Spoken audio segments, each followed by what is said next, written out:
جوں جوں دن گزر رہے ہیں تو امریکن پریزیڈنٹ ٹرمپ پر ایران پر حملے کے لیے دباؤ بڑھ رہا ہے۔ آیت اللہ خامنائی پر پہلا حملہ ناکام اور یو ایس ایس ابراہیم لنکن ایرانین فورسز کے نشانے پہ ہے۔ ایران نے امریکہ کے جنگی بحری جہازوں کو نشانہ بنانے کے لیے سستی اور انتہائی تیز رفتار لڑاکا جنگی کشتیاں بھی تیار کی ہوئی۔ جدید میزائل سے لیس یہ کشتیاں امریکی جہازوں قریب جا کے میزائل داغ سکتی ہیں۔ لوگ کہہ رہے ہیں کہ امریکن آرمی چیف کا ایران کے خلاف جنگ سے انکار ہو گیا۔ اب تو یورپین یونین نے بھی ایران کے خلاف جنگ کی مخالفت کر دی ہے۔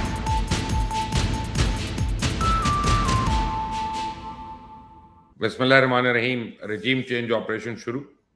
آیت اللہ خامنائی پر پہلا حملہ ناکام۔ اب لوگ کہہ رہے ہیں کہ امریکن آرمی چیف کا ایران کے خلاف جنگ سے انکار ہو گیا۔ نیتن یاہو تو امریکہ کو آنکھیں دکھانے لگا اور یو ایس ایس ابراہیم لنکن ایرانین فورسز کے نشانے پہ ہے۔ چائنا نے پاسداران انقلاب کو خطرناک میزائلز فراہم کر دی ہے۔ یورپین یونین ایران کے خلاف جنگ چھیڑنے کے مخالف ہے۔ مودی اسرائیل پہنچ گیا۔ خطے میں ایک اور خطرناک سازش کا آغاز ہو گیا ہے۔ آپ دیکھ رہے ہیں مبشر لقمان چینل، میرا نام مبشر لقمان ہے۔ جوں جوں دن گزر رہے ہیں تو امریکن پریزیڈنٹ ٹرمپ پر ایران پر حملے کے لیے دباؤ بڑھ رہا ہے۔ پہلے صرف اسرائیل ایران کے خلاف جنگ شروع کرنے کا مطالبہ کر رہا تھا، لیکن آج امریکہ کے اندر سے بھی ایران پر حملے کی حمایت میں آوازیں اٹھنا شروع ہو گئی ہیں۔ امریکن سینیٹر لنزے گراہم نے پریزیڈنٹ ٹرمپ سے مطالبہ کیا ہے کہ امریکن افواج نے جس بڑے پیمانے پہ جنگی ہتھیار مڈل ایسٹ منتقل کر دیے ہیں، اس کے بعد اگر حملوں میں مزید تاخیر کی گئی تو اس سے ایران کے حوصلے بڑھ جائیں گے۔ لنزے گراہم تو یہاں تک کہہ رہے ہیں کہ امریکنز اگر اس سٹیج پہ پیچھے ہٹ گئے تو پھر یہ افغانستان اور شام سے بھی زیادہ بدتر صورتحال ہوگی۔ تو امریکن سرزمین سے اس قسم کے مطالبات سامنے آنے کے بعد نیتن یاہو کے حوصلے اس قدر بڑھ گئے ہیں کہ اب وہ امریکہ کو آنکھیں دکھانا شروع ہو گیا۔ اور نیتن یاہو کا دعویٰ ہے کہ اسرائیل امریکہ پہ بوجھ نہیں بلکہ اس کا اسٹریٹجک ایسٹ ہے۔ سنیں کیا کہتا ہے۔ The truth is that Israel is not a burden to America. Israel is a strategic asset to America, as the American National Security Council itself says. Iran کے خلاف جنگ میں تاخیر امریکن میڈیا کو بھی کھٹک رہی ہے۔ ایسی خبریں آ رہی ہیں، یہ خبر ہے کہ امریکن آرمی چیف ایران کے خلاف جنگ چھیڑنے کے حامی نہیں، اس لیے ٹرمپ انتظامیہ جنگ کا اعلان کرنے سے ہچکچا رہی ہے۔ تاہم پریزیڈنٹ ٹرمپ نے ان خدشات کو بے بنیاد قرار دے دیا اور ٹروتھ سوشل پر اپنے ایک طویل ٹویٹ میں پریزیڈنٹ ٹرمپ نے دعویٰ کیا ہے کہ وہ جو جنرل ہیں، جنرل ڈینیل کین، ایران کے خلاف کارروائی کے فیصلے 100% متفق ہیں، لیکن ہماری پہلی ترجیح یہ ہے کہ ہم ایران کے ساتھ کسی معاہدے پہ پہنچ جائیں، لیکن اگر اس میں کامیاب نہ ہوئے تو پھر ایران کا انجام بڑا خوفناک ہوگا۔ اس میں کوئی شک نہیں ہے کہ امریکہ ایران پر حملہ کرنے کا فیصلہ کر چکا ہے۔ اسے تو امریکن جنگی ساز و سامان مسلسل مڈل ایسٹ میں منتقل ہو رہا ہے۔ آج ہی امریکہ کے F-22 ریپٹر جنگی طیاروں کا ایک فلیٹ اسرائیل پہنچ گیا، لیکن اس بڑے پیمانے پہ جنگی تیاریوں کے باوجود ابھی تک خطے میں کسی ایک ملک نے بھی ایران پر حملے کی حمایت نہیں کی ہے۔ آج آرمینیا نے ایرانی قیادت کو یقین دلایا کہ وہ امریکہ کو اپنے فضائی اڈے استعمال کرنے کی اجازت نہیں دے۔ اسی طرح اردن کے شاہ عبداللہ نے بھی امریکہ پہ واضح کیا ہے کہ وہ ایران پر حملوں کے لیے اپنی فضائی حدود استعمال کرنے نہیں دیں گے۔ قطر، کویت، سعودی عربیہ، بحرین، لبنان، یمن، ترکی اور پاکستان پہلے ہی جنگ کی مخالفت کر چکے ہیں۔ اب تو یورپین یونین نے بھی ایران کے خلاف جنگ کی مخالفت کر دی ہے۔ میں آپ کو یورپین یونین کے رہنما جو ہیں ان کی گفتگو سنواتا ہوں، سنیں ذرا کیا کہہ رہی ہیں۔ Yes, the situation in Iran, of course, is very intense. So we don't need another war in this region. We already have a lot. So we have stressed the diplomatic way out of this. So we are also willing to contribute, and it's not only the nuclear issue, but it's also the ballistic missile program. Iran کے ساتھ براہ راست جنگ کے لیے امریکی تیاریاں اپنی جگہ، لیکن میں آپ کو بتاؤں کہ ایران میں رجیم چینج آپریشن دوبارہ سے زور پکڑ رہا ہے۔ تو ایران کے سپریم لیڈر آیت اللہ خامنائی کو قتل کرنے کی نیت سے کل درجنوں مسلح افراد نے ان کی رہائش گاہ پر حملے کی کوشش کی، جو ناکام بنا دی گئی۔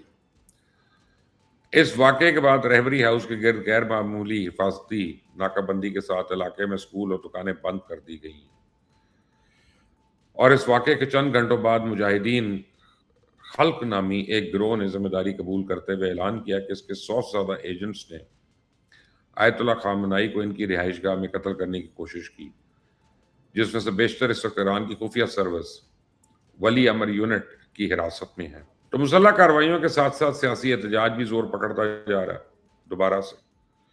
ایران کی یونیورسٹیز میں روزانہ حکومت مخالف ریلیز ہیں، لیکن اس مرتبہ صورتحال ماضی کی نسبت ذرا مختلف ہے، کیونکہ اب حکومت کے حامی طلباء بھی میدان میں اور حکومت کے حق میں بھی ریلیاں نکال رہی ہیں. تو ایران کے ریاستی اداروں کو خدشہ ہے کہ بیرونی قوتیں دوبارہ سے اس احتجاج کو منظم کر سکتی ہیں. اس لیے خفیہ اداروں کے اہلکار انتہائی محتاط انداز میں صورتحال کو مانیٹر کر رہے ہیں. تو ایرانین فورسز نے کل تہران ایئرپورٹ پہ اسٹار لنک کے موبائل فون اسمگل کرنے کی ایک اور کوشش ناکام بنائی، اور رشین میڈیا کا دعویٰ ہے کہ یہ سیٹلائٹ فونز نیدرلینڈ کے ایک سفارتکار کے سامان سے برآمد ہوئے. تو بریکنگ نیوز یہ ہے کہ ایران نے چائنا کے ساتھ بحری جہازوں کو تباہ کرنے والے سپر سونک میزائل حاصل کرنے کا معاہدہ کر لیا. یہ اینٹی شپ میزائل خلیج میں موجود امریکن بحری جہازوں کے لیے مہلک ہو سکتے ہیں. 290 کلومیٹر سے زائد رینج کا حامل یہ چائنیز میزائل ماک 3.3 سپیڈ کے ساتھ سمندر میں انتہائی کم سطح پہ پرواز کر کے برق رفتاری کے ساتھ امریکی بحری دفاعی نظام کو چکما دے سکتا ہے. تو ایران نے امریکہ کے جنگی بحری جہازوں کو نشانہ بنانے کے لیے سستی اور انتہائی تیز رفتار لڑاکا جنگی کشتیاں بھی تیار کی ہوئی ہیں. جدید میزائل سے لیس یہ کشتیاں امریکی جہازوں قریب جا کے میزائل داغ سکتی ہیں، اور ایرانی میڈیا دعویٰ کر رہا ہے کہ ایرانی بحریہ نے 1500 کشتیوں پر مشتمل ایک مکمل فلیٹ تیار کیا ہے جس کا نام ماسکیٹو ہے. یعنی یہ مچھر کی طرح غول کی صورت میں نمودار ہوں گی اور حملے کے فوراً بعد رفو چکر ہو جائیں گی. یہ جدید کشتیاں اندازاً 3 لاکھ سے 10 لاکھ ڈالر میں تیار ہوئی ہیں، جبکہ امریکہ کا ایک عام ڈسٹرائر جو ہے نیول شپ وہ 3 سے 4 ارب ڈالر کا بنتا ہے. تو یو ایس ایس ابراہیم لنکن جیسی جنگی بیڑے کی مالیت تو 13 ارب ڈالر ہے، لیکن اگر ان معمولی کشتیوں نے کسی ایک جہاز کو بھی نشانہ بنا لیا تو امریکہ کے لیے ناقابل تلافی نقصان ہوگا. بہرحال بھارت اور اسرائیل ایک جگہ کھٹے ہوں اور وہاں سازش کی بو نہ آئے، یہ تو ہو ہی نہیں سکتا نا. میں نے چند دن پہلے بھی آپ کو بتایا تھا کہ اسرائیل خطے کے تمام اسلامی ممالک کو گھیرنے کے لیے ایک نیا اتحاد بنانے کی کوشش کر رہا ہے. بھارت، یونان، سائپرس اور صومالی لینڈ جیسے ممالک اس اتحاد کا حصہ ہوں گے. سرنڈر مودی آج اس شیطانی اتحاد کا حصہ بننے کے لیے اسرائیل پہنچا. بھارت کے لیے صہیونی اتحاد کا حصہ بننا اس لیے بھی ضروری ہے کیونکہ نیتن یاہو میں بدلے میں سے اب مہلک ترین جنگی ہتھیار فراہم کرنے کا وعدہ کر رکھا ہے. تو بھارت کی اپنی اوقات تو یہ ہے کہ اس نے اپنی مدد آپ کے تحت ایک تیجس نامی جنگی طیارہ بنایا تھا، وہ بھی ناکام ثابت ہوا. اب انڈین ایئر فورس نے تیجس کے پورے فلیٹ کو مجبوراً گراؤنڈ کر دیا. تو میں آپ کو بتاؤں کہ بھارت چاہے اسرائیل سے آئرن ڈوم نامی ایئر ڈیفنس سسٹم لے لے، اس کے باوجود وہ پاکستانی میزائلز کو روکنے میں کامیاب نہیں ہوگا.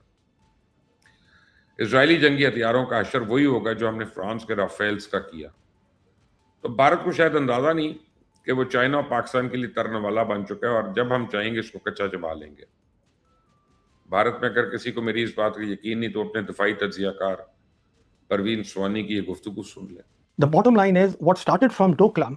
Today, let me say that India has to consider what I call now a revised two-front war. That is the war we should be looking at, the Indian military. تو پاکستان کے خلاف بھارت کے پاس صرف ایک آپشن باقی رہ گیا اور وہ ہے افغانستان. لیکن اب یہ آپشن اس کے ہاتھ سے نکلنے والا ہے. افغان طالبان نے کل عین افطار کے وقت لنڈی کوتل سمیت مختلف سرحدی مقامات پہ دھاوا بولنے کی کوشش کی، لیکن الحمدللہ پاک فوج کے جوانوں نے ایسا مہلک جواب دیا کہ یہ بزدل لاشیں اور زخمی چھوڑ کر بھاگنے پہ مجبور ہو گئے.